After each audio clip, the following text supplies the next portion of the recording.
大家好，我是奇葩爸张志云，今天会跟大家分享很多网友都感兴趣的3只股票，分别是 Meta、Tesla 还有 Apple 啊。就算你对这3只股票不感兴趣也不要紧，留着在这里，因为我会分享好几个会提升大家投资回报的方法、心态和概念。那顺带一提，我在这个频道里面会经常分享我28年投资的心得和对一些时事、突发的新闻等等的一些看法，所以大家记得订阅并打开旁边的小铃铛，那你就会第一时间收到我的视频的通知。那好了，最近呢 Facebook 出了一个业绩报告之后，它的股价一天晚上就跌了27%啊。这个报告说是它的 sales outlook， 它未来的营收的预测呢会有点不太好啊，所以一下子这个股价就跌了27%。其实它的股价还是在往上涨的，那为什么会跌这么多呢？那现在可以捞底了吗？这都是大家感兴趣的啊。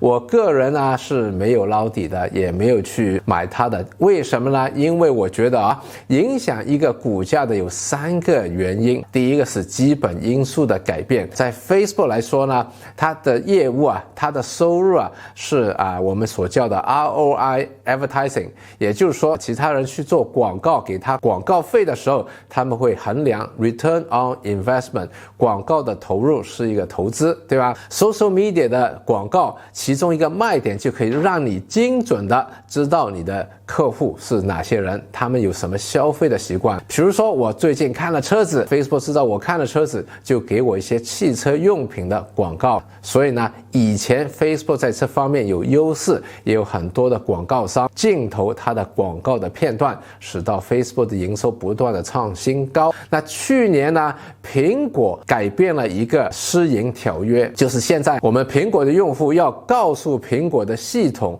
允许 Facebook 给我们针对性的广告，那普罗大众一般人包括我自己都会不允许，对吧？这是我们的私隐，我们不想人家知道我们看过哪些内容啦，去过哪些网站。所以在这个情况下，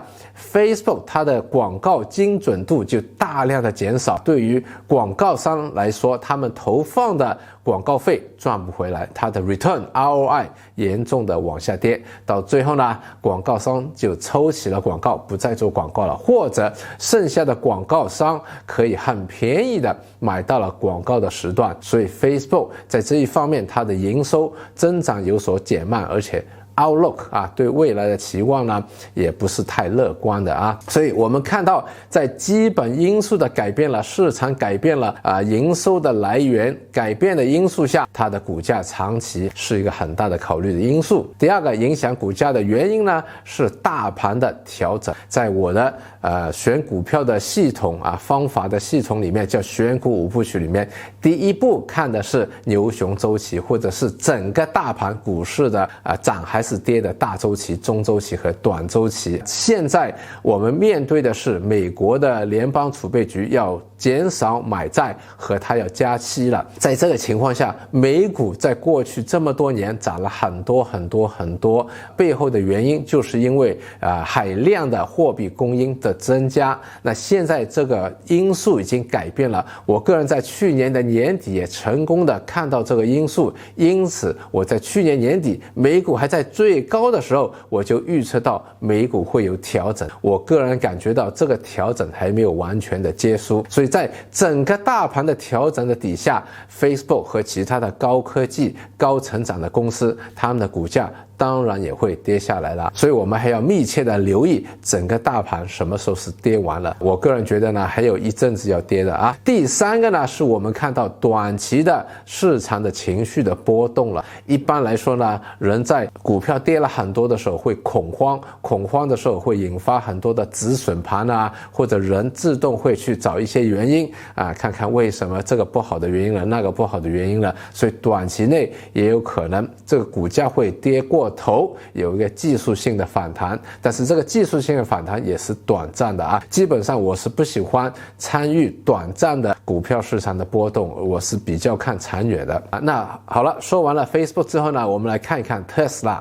其实从它的高位跌到现在也跌了超过了30%了。我们曾经记得哇 Tesla 如日方中的时候，还有很多明星的基金经理大量的唱好，说 Tesla 可以涨到多少多少啦，等等等等啦。其实我觉得呢，在一片市场的乐观的情绪下，它的股价肯定是 overpricing 涨过头了，所有的好的因素，而它的不好的因素呢，很多人都是没有看到，或者是 overlooked 错过了。那现在调整了30%呢，我觉得也是正常的。刚才有讲过几个因素，对吧？那第一个基本因素来说，特斯拉以前在电动车里面它是一马当先，但现在它的竞争对手，无论是传统的，比如说 Mercedes-Benz 啊、Volkswagen 啊、General Motors 啊、Ford 啊，都出了很多的电动车款，我觉得好多还是不错的。我个人觉得相比 Tesla 更有吸引力的。那另外一方面也有新加入的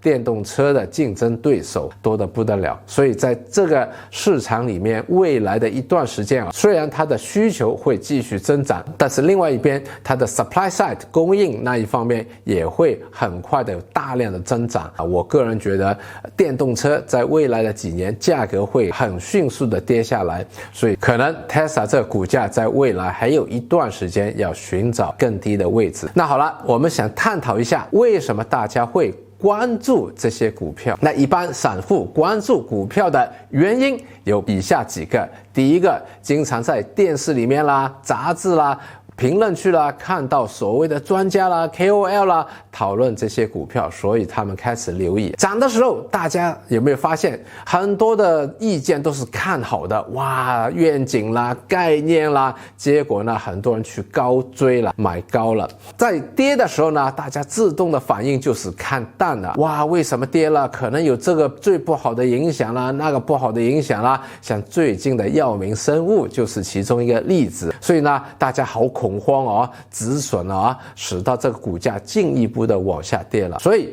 你有没有发现，散户就是高追杀跌，大多数的散户是输钱的。所以记得啊，当你听到一个消息的时候，有可能在这个时候一件事情的发生已经是很多人知道了，听到你的时候已经是大多数人已经听到了，是后期已经晚了。 OK，当你听到了之后，再去问一下这个意见那一个人的意见，再思考一下，再去买卖的时候，这时候是更晚了。这时候如果是涨的股票的话，可能已经是在涨到最高位，你去接火棒了。如果是跌的话，已经是可能是跌得过分了。所以在这里面我们说的是，这个就算一件事情对这个股价有影响的话，它已经是 fully priced in， 完全充分的反映在股价里面，甚至是 overpricing， 过分的涨了，过分的跌了，过分的一件事情反映在股价里面了。好了，最后呢，给大家讲讲 Apple 这只股票。这只股票啊，其实我太太在09年的时候，因为她买了个 iPhone 3，觉得真的是很好用。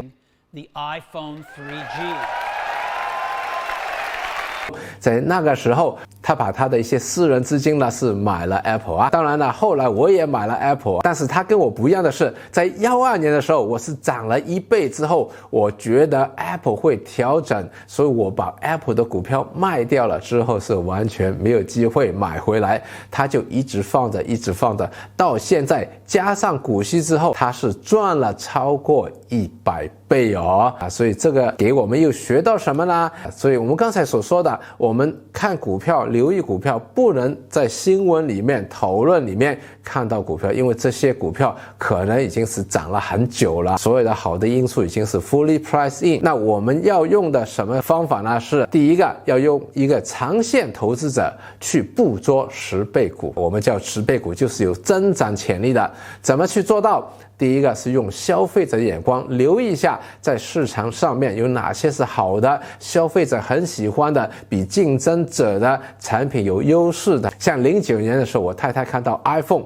当时大家还记不记得用的是 Nokia、Motorola、BlackBerry 这些旧款的手机，所以呢，消费者一看，哇，这个产品很好哎，对吧？第二个呢是要用生意人的思维，我太太以前在 Telecom 这个行业内做过几年，另外呢，她也有有去过 Kellogg 的商学院，所以他对一个市场推广和一个行业里面什么样的产品会卖得好，有他独特的见地啊。第三个，我们要用的是投资人的计算。当年的 Apple 还没有那么贵，现在已经涨了好多了，对吗？所以呢，当时我们计算了一下之后啊，我太太先买入，后来我也买入了。当然，他赚了100多倍，我只赚了1倍，差距在哪里？也是今天想带给大家最后的2个学习点。我们要戒掉贪心、恐惧和懒散的情绪。贪心，我们很多时候啊觉得哇，现在这个不好了，那个不好了，股价肯定会跌了，我们想卖掉了以后在低位买来，对吧？